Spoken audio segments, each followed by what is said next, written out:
Hello बच्चों, नमस्कार। मैं इंदु गोस्वामी आपके यूट्यूब चैनल हिंदी वाली मैम पे आपका स्वागत करती हूँ। आज हम लोग सीबीएसई बोर्ड क्लास 10th के थर्ड चैप्टर पे पहुंच चुके हैं धीरे धीरे। और आज का जो चैप्टर है वो आत्मकथा जयशंकर प्रसाद जी का है।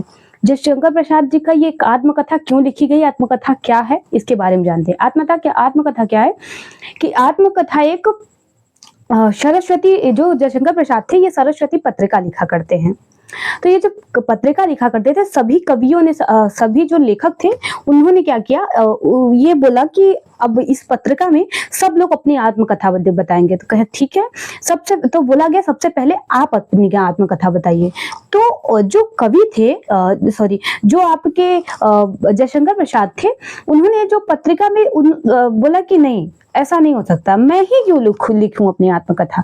आप सभी कवियां सभी से लिखवाइए, मैं ही क्यों लिखूं। इसी विवाद पे उन्होंने ये क्यों लिखूं और क्या लिखा है और क्यों नहीं लिखना चाह रहे हैं, ये सारी इसमें बातें बताई गई हैं।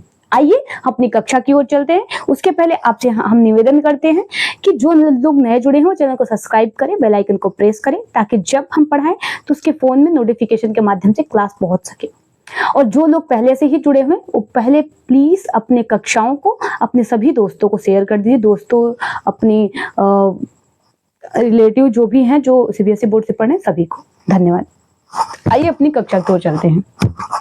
कहते हैं, मधुप गुनगुना कर कह जाता कौन कहानी अपनी, या मुरझा कर गिर रही पत्तियां देखो कितनी आज घनी। मतलब यहाँ पे अगर से जयशंकर प्रसाद ने बोला है, अपने नाम नहीं ले रहे कि उन्होंने अपना नाम लेके बोला कि हाँ अपने लिए नहीं, उन्होंने एक भौरे को इंगित करके, उसको स्थगित करके, उसको इंगित करके कि वो उसकी आत्मकथा बता रहे, वो अपनी आत्मकथा को यहाँ पे पिरोते हैं।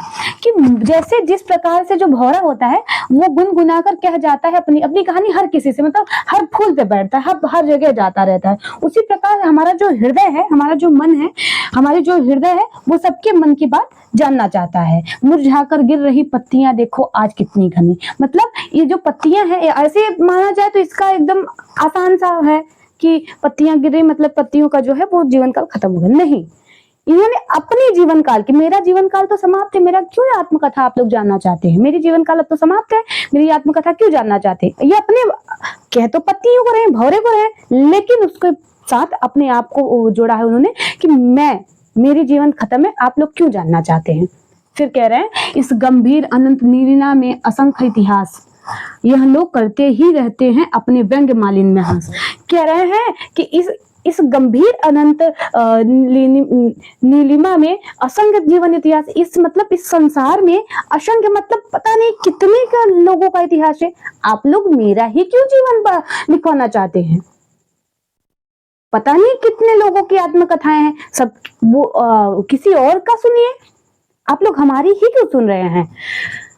यह लोग करते ही, ये जो लोग हैं वो संसार के जो लोग हैं, ये लोग करते रहते हैं क्या, अपने व्यंग्य मलिन उपहास, वो जानने की कोशिश करते हैं और जानने के बाद उपहास मतलब उसकी हंसी उड़ाए जाता है। तब भी कहते हो कह डालू दुर्बलता अपनी बीती, मतलब तब भी तुम चाहते हो कि मेरे ऊपर जो बीती हुई है, भौरे को इंगित करके कहते हैं कि आप फिर भी चाहते हैं कि भौरे के ऊपर जो बीता है वो फिर भी अपना पूरा क्या डाले, मतलब अपने ऊपर कह रहे हैं जयशंकर प्रसाद कि हमारे जीवन में जितनी आई हैं, जो भी हमारी आत्मकथाएं हैं, आप फिर भी चाहते हैं कि हम वो चीज कह डालें। देखिए,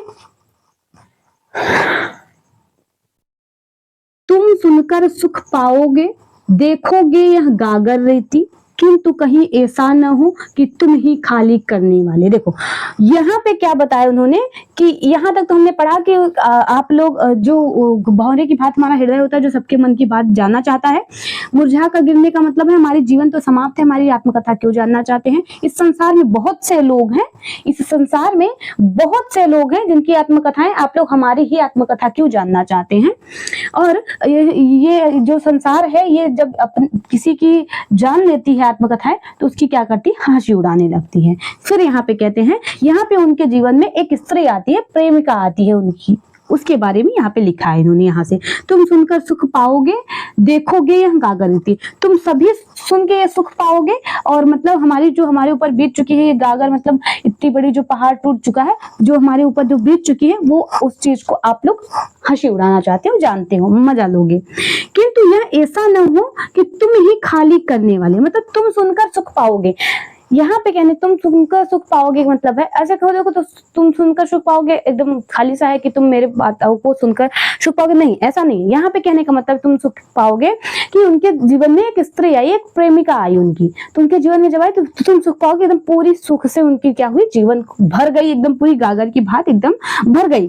फिर किंतु यह ऐसा ना हो कि तुम ही खाली करने वाले। और जब वो स्त्री, जब वो प्रेमिका उनकी जाने लगी तो अपने साथ जितनी भी सुखियां लाई थी, जितनी भी सुख लाई थी, वो सारे सुख और मेरे जीवन के सारे सुख अपने साथ ले गई।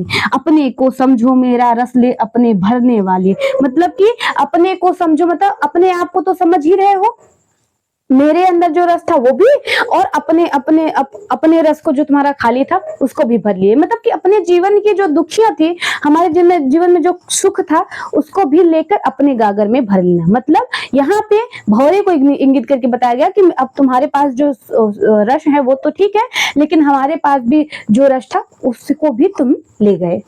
फिर कह रहे हैं कि मतलब मेरे जीवन में अपने को समझो मेरा रस ले अपनी भरने वाली, मतलब मेरे जीवन की सुख, सारी सुख वो अपने साथ जाते हुए ले गई। यह विडंबना अरी सरलते हंसी तेरी उड़ाऊं मैं, मतलब चाहते हैं सब कि मैं अपनी कथा जब सुना दूं, अपनी व्यथा, अपनी आत्मकथा, तो लोग क्या करें, उसका क्या करें, हंसी उड़ाएं और भूले अपनी प्रवंचना औरों को दिखलाऊं मैं। मतलब लोग क्या करते हैं, फिर अपने जीवन में जो चल रहा है उसको भूल जाते हैं और दूसरे की जो विडंबना रहती है, जो उसकी आत्मकथा रहती है, उस पे हंसी उड़ाना वो चालू कर देते हैं। फिर उसी पे हंसी उड़ाने के लिए उनकी पूरी इंगित हो जाती है कि यही पे हंसी उड़ाना है, और वो पूरी तरह से उसी हंसी उड़ाने पे लग जाते हैं।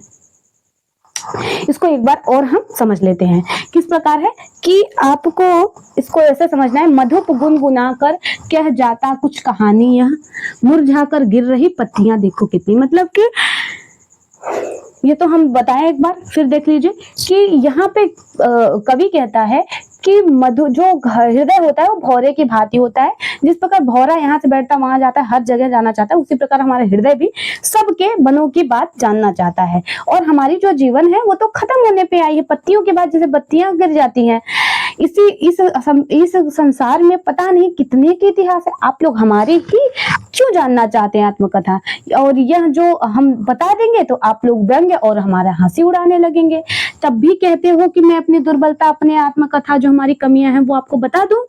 तुम सुनकर सुख पाओगे, देखोगे यह गागर रीति, मतलब तुम जब वो लड़की आई तो वो पूरा सुख लेकर आई और गागर की भात सब सुख भर गया, किंतु जब वो जाने लगी तो सभी सुख अपने साथ ले गई, और समझो मानो कि अब मेरे जीवन में जो भी सुख थे वो भी अपने साथ ले गई। यह विडंबना ऐसी थी कि अरे मेरी जब ये आत्मकथा सुना दूंगी तो आप लोग हंसने लगेंगे, मेरी हंसी उड़ाएंगे, और दुनिया अपनी अपनी जो जीवन में हुआ रहता है वो भूल जाता है और दूसरों की आत्मकथाओं पे हंसी उड़ाने लगती है। हम उम्मीद करते हैं ये कक्षा आपको समझ में आ रही होगी। अगर आपको थोड़ा सा लग रहा होगा कि फास्ट है तो प्लीज आप जरूर बताइएगा। मुझे कुछ लग रहा था कि फास्ट है क्योंकि थोड़ी दिक्कत है तबीयत में भी, तो आप प्लीज अपने दोस्तों को जरूर जोड़िए और कक्षा समझ में आए तो जरूर बताइएगा। धन्यवाद।